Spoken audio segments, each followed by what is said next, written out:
नमस्कार। एक और क्वेश्चन हमारे सामने है, रिमाइंडर से रिलेटेड ही है। What is the value of x, और एक्स की जो रेंज है वो 0 से 8 के बीच में है, both included. If 100 power 97 plus 100 power 54 plus x plus 1 leaves a reminder 0 1 divided by 9।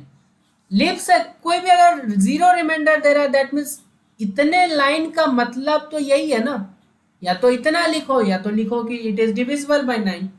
घुमा फिरा के सेम ही बात बोलना चाह रहे हैं, ठीक है। कि अगर डिविजिबल बाय 9 है तो फिर बताओ कि उस एक्सप्रेशन में एक्स को क्या रखें, ठीक है। दैट मीन्स हमें रिमाइंडर नहीं चाहिए, हमें रिमाइंडर 0 चाहिए, ठीक है। तो 100 पावर 97 को मैं अलग से एनालाइज करता हूं। अगर इसको 9 से डिवाइड कर रहे हैं तो क्या रिमाइंडर आ रहा है, कैसे पता करें। 100 को 9 से डिवाइड करोगे तो क्या रिमाइंडर आएगा, 1, क्योंकि 11 टाइम्स में तो पूरा कट जाएगा, एक रिमाइंडर। बस वही कर लो, वही हमारा नियम ही है कि बेस को देख लिया करो। बेस से एक रिमाइंडर आया बेस को डिवाइड करने पर, और 1 का पावर 97, रिमाइंडर का पावर ले सकते हैं, तो 1 का पावर 97 इज 1। दैट मीन्स पहले से हमें क्या रिमाइंडर आ रहा है जब 9 से डिवाइड कर रहे हैं। पहले तो पूरे एक्सप्रेशन को 9 से डिवाइड करके देखा, लेकिन उसमें इंडिविजुअल भी देख सकते हो, तो पहले से 1 आ रहा है। चलो सिमिलर वे में 100 का पावर 54 भी वैसा ही बिहेव करेगा। जब उसे 9 से डिवाइड करोगे तो एक रिमाइंडर बचेगा और एक का पावर 54 विल गिव यू 1। मतलब इन दोनों को जब 1 से 9 से डिवाइड किया तो एक रिमाइंडर पहले से आया, एक दूसरे से, कुल अभी तक 2 रिमाइंडर बच चुके। अब जो एक्सप्रेशन था इतना डिफिकल्ट लुकिंग दिख रहा था, अब वो बस इतना दिख रहा है। रिमाइंडर के टर्म्स में बात करें कि 2 प्लस, अब 1 को भी जोड़ दो, प्लस एक्स डिवाइडेड बाई 9, ठीक है। That means 3 plus x divided by 9।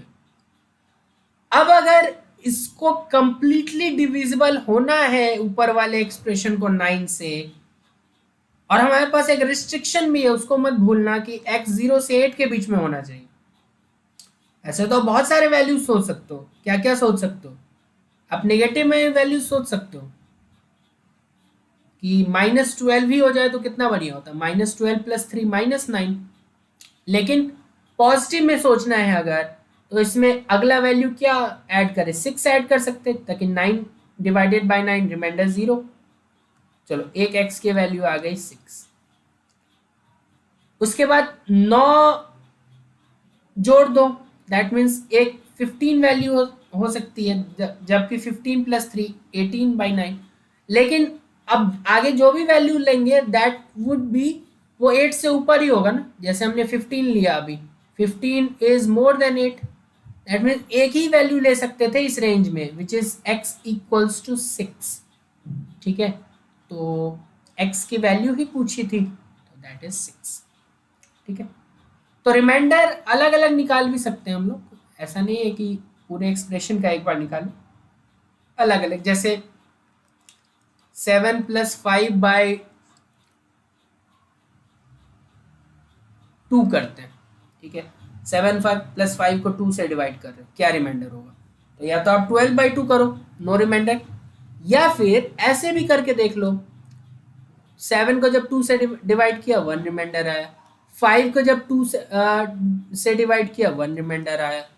अब इन दोनों का आपस में, इन देखो यहाँ प्लस था तो ऊपर भी इनके बीच प्लस होगा, ठीक है। तो 1 प्लस 1 2, अब फर्दर फिर 2 को 2 से डिवाइड कर दो, जब तक इक्वल टू या बड़ा है डिवाइड करते जाओ, छोटा रहेगा तो that will be the reminder, negative आएगा तो नीचे वाला प्लस कर दो, तो 2 by 2 reminder is 0। Let's say 7 into 5 by 2 होता, तो एक रिमाइंडर 1 इंटू 1 1 रिमाइंडर। अब देख भी सकते हो 35 को जब 2 से डिवाइड करोगे तो एक ही तो रिमाइंडर आएगा। तो अब जितने क्वेश्चंस करोगे, हालांकि आप लग रहा होगा कि क्वेश्चंस रिपीट हो रहे हैं एक तरीके से, लेकिन वही है, एप्लीकेशन है, जब तक आ रहे एग्जाम्स में ऐसे क्वेश्चंस हमें उसका फायदा उठाना चाहिए। बहुत बहुत धन्यवाद।